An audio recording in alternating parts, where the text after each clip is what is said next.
Hi అండి. ఈరోజు ఈ వీడియోలో థ్రెడ్ పైపింగ్‌ని స్టిచ్ చేసేటప్పుడు చాలామందికి ఫినిషింగ్ అనేది నీట్‌గా రాదు. అంటే ఒక చోట సన్నగా, ఒక చోట లావుగా అలా వస్తూ ఉంటుంది. అయితే మీకు అలాంటి ప్రాబ్లమ్ అనేది రాకుండా ఫినిషింగ్ నీట్‌గా రావాలి అంటే ఈ థ్రెడ్ పైపింగ్‌ని ఎలా స్టిచ్ చేసుకోవాలో ఇప్పుడు చూద్దాం. ముందుగా మనం ఏ కలర్ క్లాత్‌తో అయితే పైపింగ్ వేసుకోవాలి అనుకుంటున్నామో ఆ కలర్ క్లాత్‌ని తీసుకొని ఈ విధంగా 1 లేదా 1.25 ఇంచుల వెడల్పుతో క్రాస్‌గా ఉండే పీసెస్‌ని కట్ చేసుకోవాలి. మనం ఈ పీసెస్‌ని ఎంత క్రాస్‌గా కట్ చేసుకుంటే మనకి ఫినిషింగ్ అనేది అంత నీట్‌గా వస్తుంది. అలాగే ఇక్కడ నేను పైపింగ్ కోసం హాఫ్ పట్టు క్లాత్ అయితే తీసుకున్నానండి. ఇప్పుడు మనం కట్ చేసుకున్న ఈ పీసెస్ అన్నింటిని జాయింట్ చేసుకోవాలి.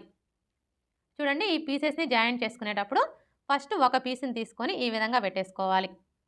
ఇప్పుడు ఇంకొక పీస్‌ని తీసుకొని ఇలా పెట్టేసుకోవాలి. చూసారు కదా! ఫస్ట్ ఒక పీస్‌ని పెట్టేసుకోవాలి. తరువాత ఇంకొక పీస్‌ని తీసుకొని ఈ విధంగా పెట్టేసుకోవాలి. ఇలా పెట్టేసుకున్న తరువాత ఇప్పుడు ఇక్కడి నుంచి స్టార్ట్ చేసుకొని ఈ కార్నర్ దగ్గరికి క్రాస్‌గా ఒక స్టిచ్ వేసుకోవాలి. మీరు ఈ స్టిచ్ వేసుకునేటప్పుడు దగ్గర కుట్టు పెట్టుకొని స్టిచ్ చేసుకోవాలి.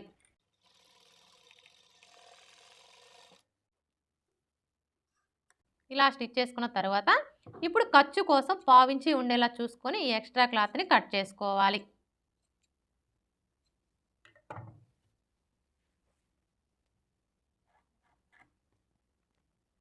అర్థమైంది కదా! మనం ఈ స్టిచ్ వేసుకునేటప్పుడు ఆపోజిట్ కలర్ థ్రెడ్‌ని యూజ్ చేస్తున్నాం కాబట్టి దగ్గర కుట్టు పెట్టుకొని స్టిచ్ చేసుకోవాలి. అప్పుడే మనకి యువతల వైపుకి థ్రెడ్ కలర్ అనేది కనిపించకుండా ఫినిషింగ్ నీట్‌గా ఉంటుంది. ఇదే విధంగా మిగతా పీసెస్‌ని కూడా జాయింట్ చేసుకోవాలి.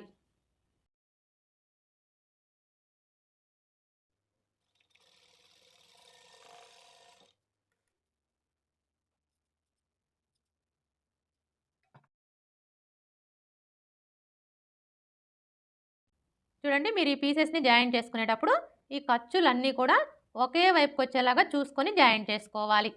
ఇలా జాయింట్ చేసుకున్న తరువాత ఇప్పుడు ఈ ఖర్చు కనపడే వైపొచ్చేసి ఇలా ఒక పావించి ఫోల్డ్ చేసుకొని స్టిచ్ చేసుకోవాలి.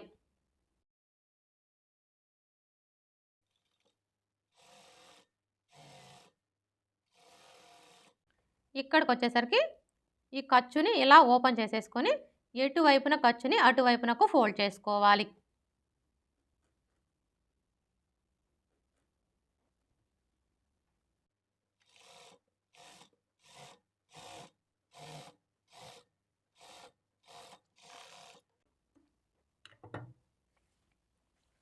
ఇలా స్టిచ్ చేసుకున్న తరువాత ఇప్పుడు మనం ముందుగా స్టిచ్ చేసుకున్న బ్లౌజ్ పీస్‌ని ఈ విధంగా పెట్టేసుకోవాలి.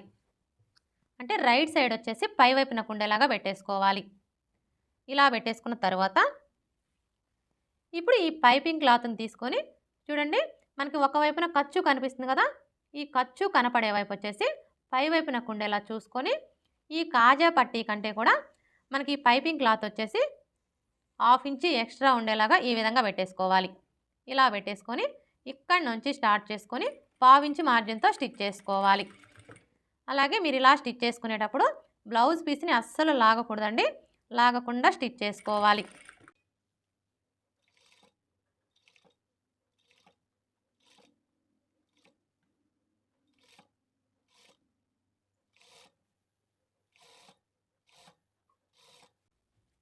ఇక్కడికొచ్చేసరికి ఈ షోల్డర్ ఖర్చు వచ్చేసి 2 వైపులా కూడా బ్యాక్ పార్ట్ వైపునకు ఉండేలాగా ఫోల్డ్ చేసుకొని స్టిచ్ చేసుకోవాలి.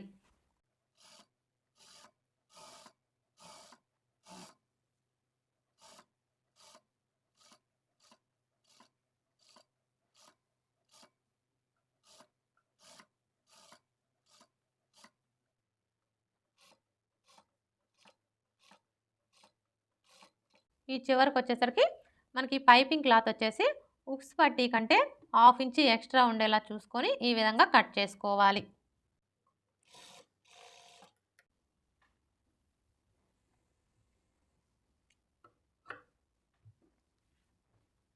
చూసారా? మనం ఇలా స్టిచ్ చేసుకునేటప్పుడు స్టార్టింగ్ నుంచి ఎండింగ్ వరకు కూడా ఒకే ఖర్చు ఉండేలాగా చూసుకుంటూ స్టిచ్ చేసుకోవాలి. అప్పుడే మనకి నెక్ షేప్ అనేది పర్ఫెక్ట్‌గా వస్తుంది. ఇప్పుడు నెక్ రౌండ్ చుట్టూ కూడా దగ్గరగా కట్స్ పెట్టుకోవాలి. మీరు ఇలా కట్స్ పెట్టుకునేటప్పుడు ఇప్పుడు మనం వేసుకున్న ఈ స్టిచ్ అనేది కట్ అవ్వకుండా జాగ్రత్తగా కట్స్ పెట్టుకోవాలి.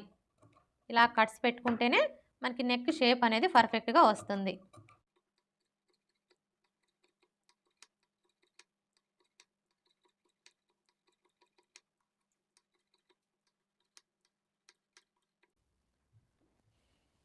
చూసారా, ఈ విధంగా నెక్ రౌండ్ చుట్టూ కూడా దగ్గరగా కట్స్ పెట్టుకోవాలి. ఇలా కట్స్ పెట్టుకున్న తర్వాత ఇది వచ్చేసి పైపింగ్ థ్రెడ్ అండి. ఈ పైపింగ్ థ్రెడ్లో కూడా మనకి రకాలు ఉంటాయి. అంటే సన్నగా ఉండే థ్రెడ్ ఉంటుంది, లావుగా ఉండే థ్రెడ్ కూడా ఉంటుంది. ఇది వచ్చేసి మనకి 12వ నెంబర్ థ్రెడ్ అండి. ఈ థ్రెడ్ తీసుకున్నాము అంటే మనకి పైపింగ్ అనేది సన్నగా వస్తుంది, అలాగే ఫినిషింగ్ కూడా నీట్గా ఉంటుంది. ఇప్పుడు ఈ థ్రెడ్కి ఈ చివరన ఒక ముడి వేసుకోవాలి. ఇలా ముడి వేసుకున్న తర్వాత ఇక్కడ చూడండి, మనం పైపింగ్ క్లాత్ని జాయింట్ చేసుకున్నాం కదా, అంటే మనకి ఇక్కడ స్టిచ్ కనిపిస్తుంది కదా, కరెక్ట్గా ఈ స్టిచ్ మీద థ్రెడ్ని ఇలా పెట్టేసుకోవాలి. మనకి స్టార్టింగ్ నుంచి ఎండింగ్ వరకు కూడా ఈ థ్రెడ్ అనేది స్టిచ్ మీదనే ఉండేలా చూసుకోవాలి. ఇలా పెట్టేసుకొని ఇప్పుడు ఈ పైపింగ్ క్లాత్ని ఇలా టైట్గా ఫోల్డ్ చేసుకోవాలి. చూడండి, లూజ్ అనేది లేకుండా ఈ విధంగా టైట్గా ఫోల్డ్ చేసుకోవాలి. ఇలా ఫోల్డ్ చేసుకొని స్టిచ్ చేసుకుంటేనే మనకి పైపింగ్ అనేది సన్నగా వస్తుంది. ఇలా ఫోల్డ్ చేసేసుకొని ఇక్కడ నుంచి స్టార్ట్ చేసుకొని స్టిచ్ చేసుకోవాలి. మీరు ఈ స్టిచ్ వేసుకునేటప్పుడు పైపింగ్ క్లాత్ మీద పడకూడదు, అలాగే బ్లౌజ్ పీస్ మీద పడకూడదు. రెండింటికి మధ్యలో పడేలాగా స్టిచ్ చేసుకోవాలి.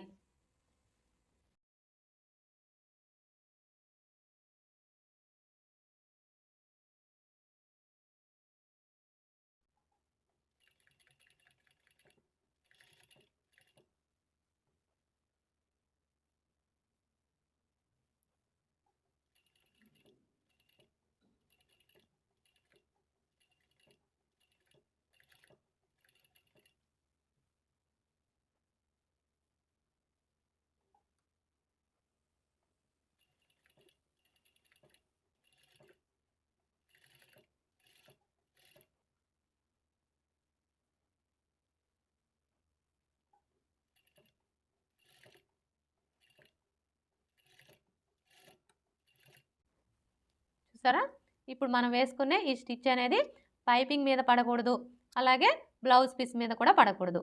రెండింటికి మధ్యలో పడేలాగా స్టిచ్ చేసుకోవాలి. అప్పుడే మనకి ఫినిషింగ్ అనేది నీట్గా ఉంటుంది. ఇదే విధంగా చివరి వరకు కూడా స్టిచ్ చేసుకోవాలి.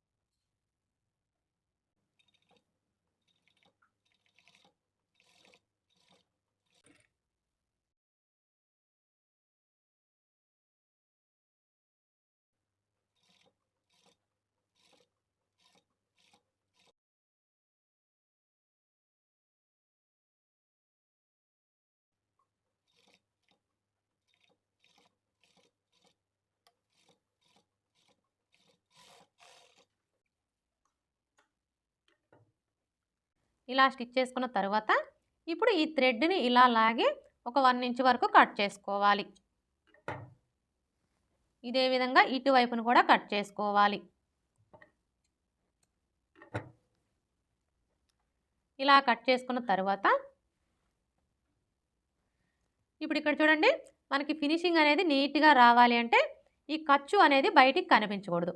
ఒకవేళ మీకు ఇలా ఖర్చు బయటికి కనిపిస్తుంది అనుకోండి, అలాంటప్పుడు ఈ ఎక్స్ట్రా ఖర్చుని కట్ చేసేసుకోవాలి.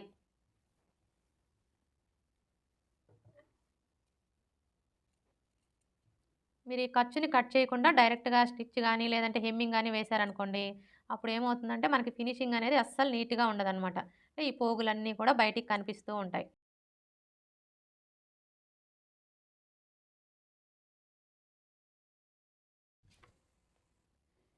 ఇప్పుడు చూసారా, మనకి పోగులు అనేవి బయటికి కనిపించకుండా ఫినిషింగ్ నీట్గా వచ్చింది. ఇలా కట్ చేసుకున్న తర్వాత ఇప్పుడు ఈ ఎక్స్ట్రా క్లాత్ని ఇలా ఫోల్డ్ చేసుకోవాలి. ఇలా ఫోల్డ్ చేసుకొని మీరు హెమ్మింగ్ కావాలి అంటే హెమ్మింగ్ వేసుకోవచ్చు, హెమ్మింగ్ వద్దు అనుకుంటే మిషన్ కుట్టైనా వేసుకోవచ్చు. ఇక్కడ నేనైతే మిషన్ కుట్టే వేస్తున్నానండి. చూడండి, ఇక్కడ నుంచి స్టార్ట్ చేసుకొని 1/2 ఇంచ్ మార్జిన్తో స్టిచ్ చేసుకోవాలి.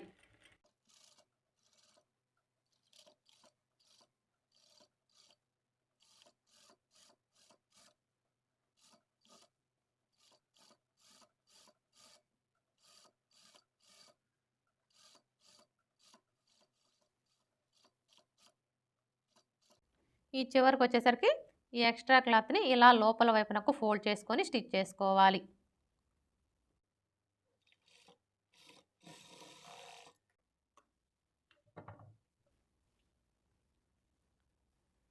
చూసారు కదా! మనకి థ్రెడ్ పైపింగ్ అనేది ఒక చోట సన్నగా, ఒక చోట లావుగా అలా రాకుండా ఫినిషింగ్ అయితే చాలా అంటే చాలా నీట్‌గా వచ్చింది. Okay friends. ఈ వీడియో గనక మీకు నచ్చినట్లయితే లైక్ చేయండి, షేర్ చేయండి, అలాగే సబ్స్క్రైబ్ చేసుకోండి. Thanks for watching.